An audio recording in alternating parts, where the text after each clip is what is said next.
वज़ारत दाखिला ने एक नोटिफिकेशन जारी कर दिया और उस नोटिफिकेशन के तहत तहरीक लब्बैक पाकिस्तान को कालअदम जमात करार दे दिया गया। ये तकरीबन वही वाली शिकें हैं इसके अंदर जो किसी भी तंजीम को जो दहशत गर्दी के अंदर मुलव्वस माजी के अंदर रही है और उसको जब बैन किया जाता है या कालअदम करार दिया जाता है तो लॉ की यही शिक उसके लिए इस्तेमाल की जाती है जो अभी इस्तेमाल की गई है।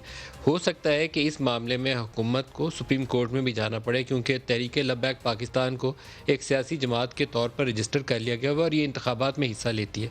ये एक बड़ी इंटरेस्टिंग बैकग्राउंड है इस हवाले से और हमारी माजी की सियासत और हमारी जो सिविल मिलिट्री डिस्प्यूट्स आपस में चलते हैं और उसकी आउटकम क्या होती है उसकी रिफ्लेक्शन भी आपको मिलती है। तहरीक लब्बैक पाकिस्तान को सियासी जमात के तौर पर तकरीबन उन्हीं दिनों रजिस्टर किया गया था जब ये नवाज़ शरीफ का इस्टेब्लिशमेंट से ज़ोरों के ऊपर एक तनाज़ा चल रहा था। बल्कि इनकी डिसक्वालिफिकेशन के बाद लाहौर के अंदर जब कुलसूम नवाज़ ने नवाज़ शरीफ की खाली की हुई नशिस्त के ऊपर इंतखाब लड़ा था तो अगर मैं मिस्टेक नहीं कर रहा तो वो पहले इनके उम्मीदवार थे जो उस हल्के से यानी 120 था शायद उस वक्त, उसके ऊपर वो खड़े हुए और उन्होंने 7-8 हज़ार वोट हासिल किए। तो वहाँ से उसका आगाज़ हुआ। उस वक्त तक तहरीक लब्बैक पाकिस्तान इन सब को बहुत अच्छी लगती थी क्योंकि 2018 के इंतखाबात के अंदर नून लीग का वोट काटने में भी उसने एक रोल अदा किया था।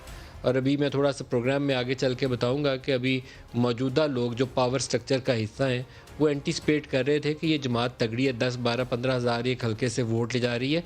पीपल्स पार्टी और जमात इस्लामी वो अब वाइप आउट हो गए पंजाब के बेशतर हलकों से और उन हलकों से वही वोट जो था दोनों का कंबाइंड वोट वो टीएलपी को पड़ रहा है। तो शायद आइंदा आने वाले दिनों में टीएलपी के साथ मुआहदा ही ना करना पड़ जाए। वो स्टेज थी अभी जस्ट फ्यू डेज अगो और अभी रातों रात क्या काया पलट हुई कि अब इन्होंने रिपोर्ट पेश किया है कि इन्होंने तो पूरी हुकूमत मफलूज कर दी थी। ये सिर्फ हम कह नहीं रहे हैं बल्कि वजारत दाखिला का नोटिफिकेशन अब ये कह रहा है कि हुकूमत मफलूज हो गई थी। पुलिस वालों के ऊपर हमले हुए, वो बहुत से ज़ख्मी हुए, तकरीबन 600 के करीब पुलिस वाले हैं जो ज़ख्मी हुए और उसमें से कुछ की जान चली गई, शहादत पाई, अल्लाह पाक उनके दर्जात बुलंद फरमाए। लेकिन एक डिसफंक्शनल स्टेट स्ट्रक्चर की पूरी जो रिफ्लेक्शन थी पाकिस्तान में पिछले 4-5 रोज़ के अंदर हमारे सामने नज़र आई, जिसमें ड्राइविंग सीट के ऊपर कौन है, फ़ैसला साजी की कुव्वत किसके पास है, कोई मालूम ही नहीं था।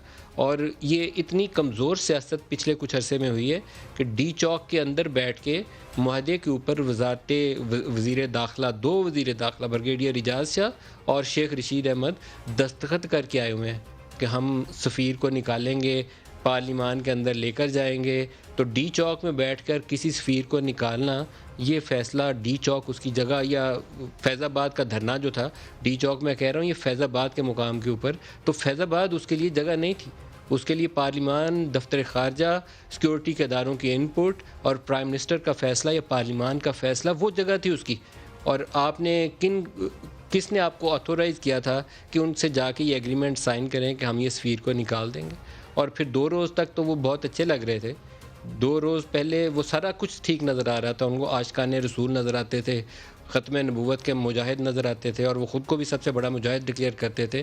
और अब रातों रात क्या ख़राबी पैदा हुई। इस मुल्क के अंदर इंतशार फैलाने वाले कुछ लोगों का तयन करना ज़रूरी है, नहीं तो इस मुल्क में कभी अमन नहीं आएगा। और ये जो तर्ज़ सियासत है कि इस तरह की आउटफिट्स को पहले खड़ा किया जाता है और जब हाथ से बाहर निकलने लगता है काम तो फिर उसको दहशतगर्दी और कालादम करार देकर कहते हैं अब इसको सफाया कर दें। 22 लाख वोट इन्होंने हासिल किया और 23 लाख वोट इन्होंने 2018 के इंतखाबात में कौमी असम्बली के अंदर। उससे आपको इनकी ताकत का अंदाज़ा हो जाना चाहिए कितनी बड़ी ताकत आप लोगों ने दी इसको। और अब उसको रोल बैक करने के लिए क्या आपके पास उतने स्किल्स मौजूद हैं, ये भी आने वाला वक्त तय करेगा। लेकिन अल्लाह पाक इस मुल्क को महफूज रखे और कुछ ऐसे काबिल लोग मुहैया कर दे जिनके दूर देखने की कुछ सलाहियत उनके अंदर हो, क्योंकि ये अफरा तफरी हम और अफोर्ड नहीं कर सकते।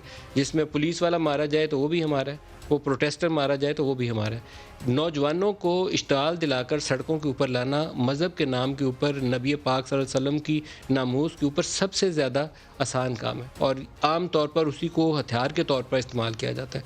आप बोलिए किसी को कि इसने नबूवत के इशू के ऊपर कुछ ऐसी पोजीशन इख्तियार की है जो हमारे इस्लामी अकायद के मुनाफी है, देखिए उसके बाद होता क्या। ये 2018 के इंतखाबात में हमने देखा था लिमिटेड स्केल के ऊपर, क्योंकि लोगों को खौफ पैदा हो गया था। लेकिन अब जो कुछ हो रहा है उसकी आउटकम अल्लाह ना करे कुछ ऐसी हो कि मामला संभाले से बाहर निकल जाए। शेख रशीद अहमद साहब आज उस पाबंदी के ऊपर जो ऐलान फरमा रहे हैं, सुन लीजिए उसको भी क्या कह रहे हैं। कैबिनेट ने अप्रूव कर दिया है कि टीएलपी को बैन किया जाए। कल हम इस टीएलपी को डिसॉल्यूशन के लिए सुप्रीम कोर्ट में रेफरेंस दाखिल करने के लिए कैबिनेट को दोबारा भेजेंगे। उनके इरादे जो थे बड़े खौफनाक थे। वो हर सूरत में 20 तारीख को अपने एजेंडे से पीछे नहीं हटना चाहते थे। सारी कौम ने सुख का सांस लिया है कि यहाँ इश्ताल अंगेजी, दहशतगर्दी और यहाँ सड़कों को और लोगों को और एम्बुलेंसों को नुकसान पहुंचाने की से लोगों की जान छुटी है। दूसरा हिस्सा भी सुनाइए जी, सफीर वाला भी। के लिए हम मसले पैदा करने के लिए किसी कीमत पर तैयार नहीं थे। 55 या 60 इस्लामी मुल्क हैं। सारा बोझ पाकिस्तान पर डालने के लिए इमरान खान ने इसके बावजूद यूनाइटेड नेशन में इस्लाम का और इस्लाम की सरबुलंदी का झंडा बुलंद रखा। लेकिन एम्बेसडरों को निकालने का सारा यूरोपीय यूनियन और सारे हालात वो बड़े पेचीदा हो जाते, इसलिए वो नहीं हो सका।